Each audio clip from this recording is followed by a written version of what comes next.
voltamos com o debate sobre a transposição das águas do Rio São Francisco. E eu quero saber da Silvia como é que estão nossos telespectadores. O que tem de novo entre os telespectadores, Silvia? Então, Alexandre, muitos nordestinos participando, alguns dizendo que vai ajudar muito o Nordeste, outros criticando duramente a proposta. Muita gente dizendo que está começando a entender um pouquinho o que é o projeto da transposição. Muitos telespectadores falando que achavam que o Rio mudaria completamente de curso, enfim. Bom, eu queria ir a 3 pontos que dizem respeito basicamente à revitalização do Rio. O Everton de Itatiba pergunta: as consequências ambientais dessa obra existem? São de que tamanho? Com que impacto? O Tim Roberts de São Carlos, interior de São Paulo: e a salinização do rio? Ele diz que já viu várias vezes essa coisa de que a água do mar está entrando, e afinal está entrando, a vazão está baixa, não está? E a Cláudia Carvalho, de Camboriú, pergunta se o rio está mesmo muito assoreado, e se tirar a água agora com ele nesse nível de assoreamento, então não pode condenar o rio à morte, se ele não pode secar. Perfeito. João Suassuna, podia responder? Veja só, primeiro eu gostaria de colocar aqui o seguinte: os canais da transposição do São Francisco, eles foram dimensionados para transportar até 127 metros cúbicos por segundo. Certo. Eu creio que, uma vez implantado isso aí, dependendo da necessidade hídrica do Nordeste, vão ser transportados 127 metros cúbicos por segundo. Isso eu não tenho dúvida com relação a isso. Quando se constrói um edifício de 127 andares, nesse edifício vão morar os 127 inquilinos, e não apenas 26, e todos eles pagando o condomínio dos 127. Isso a é uma sua coisa hipótese é que não vai ser operacionalizado da forma como está sendo apresentado. Exatamente. Vai depender muito da necessidade hídrica do Nordeste. Então vão ser os 127 metros cúbicos por segundo mesmo. Agora, não está claro que essa água vai sair desses canais para atender 12 milhões de pessoas no Nordeste que está sedento, não. A população difusa do Nordeste, que é a mais carente d'água, essa não vai ver a cor da água do São Francisco. Essa população que hoje vive sendo assistida por frotas de caminhões-pipa, ela vai continuar sendo assistida por frotas de caminhões-pipa. Porque essa água do São Francisco, quando cair nessas grandes represas do Nordeste, ela vai atender uma estatística que ocorre não só no Brasil, mas no resto do mundo todo. 70% desse volume vai para o agronegócio, 20% para o uso industrial e apenas 10% para o consumo humano. A população difusa não sendo atendida, no meu modo de entender, isso é a perpetuação da indústria da seca. Para você ter uma ideia como isso vai ser utilizado pelo grande capital, só no Porto de Pecém estão construindo agora uma siderúrgica, que é a Ceará Steel. Ela sozinha consome volumes equivalentes ao consumo de uma população de 90 mil habitantes. Se fizerem isso, vão pôr em risco todos os investimentos que foram feitos na bacia do Rio São Francisco. Para você ter uma ideia, só no setor elétrico, a Chesf, com muita competência, investiu 13 bilhões de dólares. E eu costumo dizer, energia é sinônimo de desenvolvimento, a gente não pode estar brincando com isso, não. Perfeito. Bom, eu tenho perguntas dos telespectadores sobre as questões mencionadas da revitalização, mas eu gostaria de ouvir o professor Carlos Borges a respeito desse desvio que se supõe que o projeto terá, e foi citado inclusive o Ceará Steel. Eu só quero entrar um pouco na discussão do doutor Paulo Souto com o Sarmento. Porque se o projeto de Jaíba vai consumir 80 metros cúbicos por segundo de água para irrigação, por que não houve esse levante nacional contra esse projeto? Porque se apenas para retirar 26 metros cúbicos por segundo, se faz toda essa laje. Para abastecimento humano, né? Para abastecimento humano. E eu vou querer explicar aqui para o João Suassuna, doutor Paulo Souto, porque eu acredito muito na boa-fé deles, entendeu? Mas vou dar uma explicação hidrológica do verdadeiro significado desse projeto de transposição. São 26 metros cúbicos por segundo que serão utilizados da seguinte forma. Os açudes atuais do Nordeste, por exemplo, vamos tomar o Ceará, por exemplo. São 15 bilhões e meio de metros cúbicos de água acumulada no estado do Ceará. Entretanto, o velho Denox, todos esses açudes foram construídos pelo Denox, que hoje está um pouco esquecido da mídia, mas dos 15,5 bilhões de metros cúbicos, o João Suassuna deve saber disso, porque pelo menos ele já deve obter isso em vários artigos e jornais, apenas 20% desse total é aproveitado. Por quê? Porque na filosofia do velho Denox, Só para a gente contar para o telespectador, é o Departamento Nacional de Obras contra Secas. Departamento Nacional de Obras contra Secas. Isso. Na sua gestão, sábia gestão, o Denox, na sua série histórica de dados hidrológicos, colhida a partir de 1910, na sua existência até os dias atuais, o Denox verificou que há 2 grandes períodos críticos dentro dessa série histórica de, digamos, 80 anos, quase 90. O Denox tem 98 anos. São 1927 a 33, são 7 anos secos, os períodos mais críticos, mais desfavoráveis, Sim. e o de 50 a 58. São 8 anos secos. Houve, mais recentemente, já faz parte da nossa geração, aquele 79 a 83, que aquela seca de 83 foi um desastre que atingiu até o estado do Maranhão. Mas foram 5 anos. Mas o Denox sempre raciocinou de que as coisas têm que ser resolvidas levando em conta na possibilidade da existência de uma seca como a de 50 a 58, um período desfavorável de 50 a 58. Então, nessa hipótese, é que o Denox dimensiona a disponibilidade hídrica daquele açude. O açude Oroz, por exemplo, tem 2 bilhões de metros cúbicos, mas só aproveita 360 metros cúbicos por segundo, em torno de 20%, menos de 20%. Quer dizer, 20% do açude Oroz é... A transposição, a grande finalidade dela, o grande objetivo dela, isso precisa ser dito para a sociedade, é que você vai poder potencializar os açudes da região.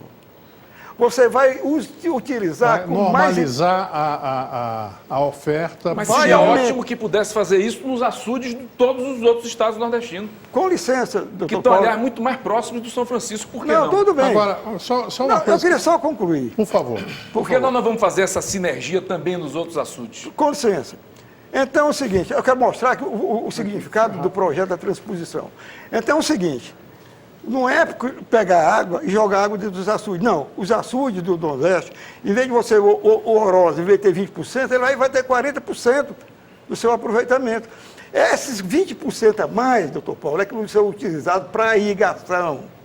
Porque você pode utilizar sem medo, que é aquele medo que o Denox tinha, de que o açude secasse, aí faltava água. E o açude, quando não utiliza a água por esse medo, acaba tendo uma evaporação maior. Ele vai ter uma evaporação muito maior da água, que são 2.800.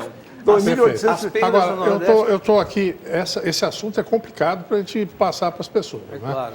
E eu estou com várias questões aqui que ricochetearam e mudaram de direção. Então, eu vou tentar colocar alguma ordem em algumas questões. Primeiro, as questões ambientais referentes à revitalização.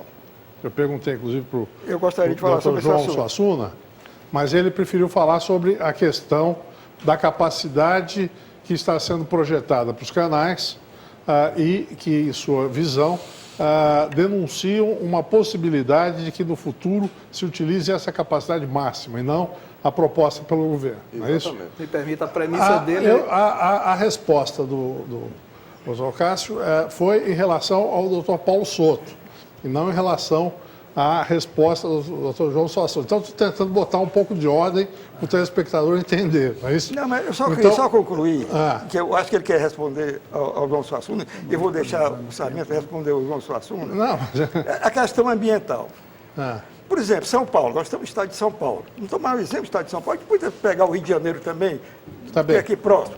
São Paulo importa do Rio Piracicaba 33 metros cúbicos por segundo.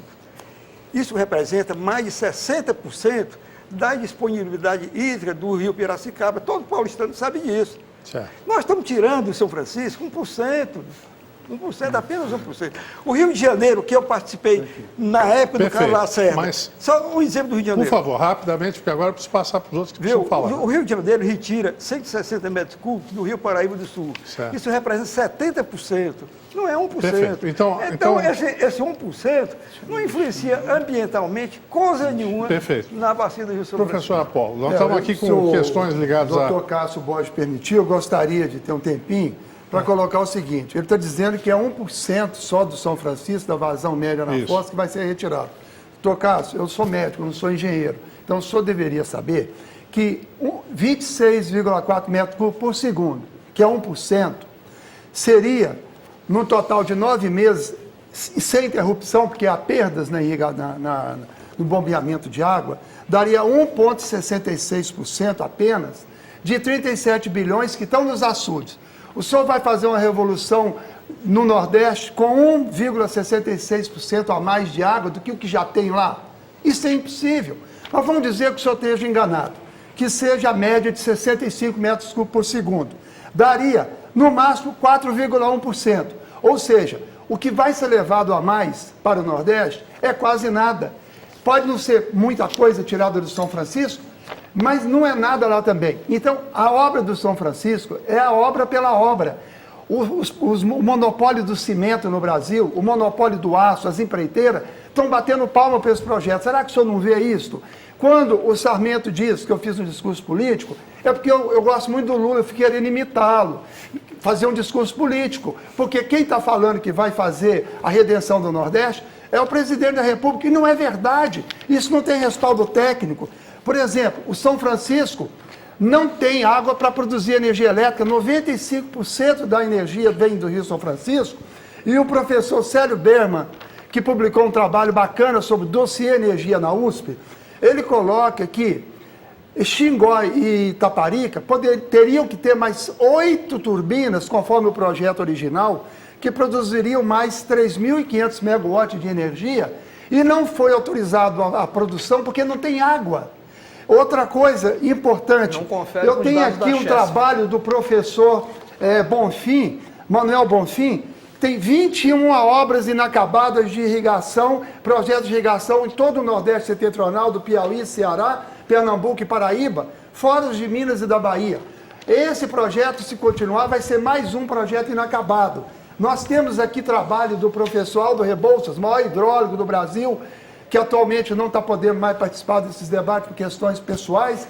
Ele está colocando que a disponibilidade hídrica no Nordeste é imensa, o que não é gestão da água. Da mesma forma que no Nordeste, você tem pessoa que não tem comida, mas tem comida no Nordeste. O problema da água no Nordeste é usado pela indústria da seca para justificar a mazela da condução política da região. Isso é fundamental. Então, eu não posso concordar com você, doutor Sarmento, que a minha colocação é política, porque você sabe que o Mar de Aral, na antiga União Soviética, o Rio Colorado, nos Estados Unidos, e o caso do Rio Amarelo na China, essas transposições levaram a prejuízo para o México, levaram a secar o Mar de Aral, são verdadeiros traumas na história da humanidade.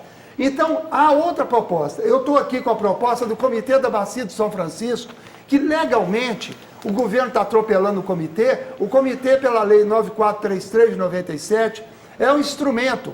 O comitê recebeu e está deliberando no sentido de fornecer água para Paraíba e Pernambuco. Nós reconhecemos que há regiões da Paraíba e Pernambuco, aliás, Pernambuco está na bacia de São Francisco, tem 600 quilômetros de bacia, de rio. Então, para Paraíba e Pernambuco, nós somos a favor de uma adução de 9 metros cúbicos por segundo e não de 28 metros com esse projeto megalomaníaco, para atender a necessidade da população pobre da Paraíba e de Pernambuco. Outra coisa é o eixo norte. O eixo norte é levar água onde já tem água demais. Agora, eu sou a favor do governo federal investir no Ceará. O Ceará já fez um grande progresso para levar a adução de água, obras hídricas, com a água que já tem lá, e aumentar a coleta de água. Eu estive em Fortaleza recentemente, é impressionante a quantidade de água usada para lavar carro, para piscina, e água de chuva direto que não é aproveitada na cidade, um desperdício muito grande. Porém, é preciso investir em milhares de pequenas obras para levar água para os proprietários agrícolas no interior do Ceará, da Paraíba. Esses proprietários agrícolas, eles mesmos sabem, eles não falaram, que não acreditam que essas grandes obras são para eles. Então, eu acho que a questão técnica e a questão política não estão tão separadas assim, e a gente está vendo que esse projeto não é apoiado pelos setores técnicos do país, como a SBPC. Perfeito. Então, é um projeto governamental, é um projeto político. Um minutinho só que eu preciso... citado. Mas será dada só a palavra ao senhor, só que eu tenho que fazer um intervalo. É minha obrigação. O Opinião Nacional volta em um minutinho. Até lá.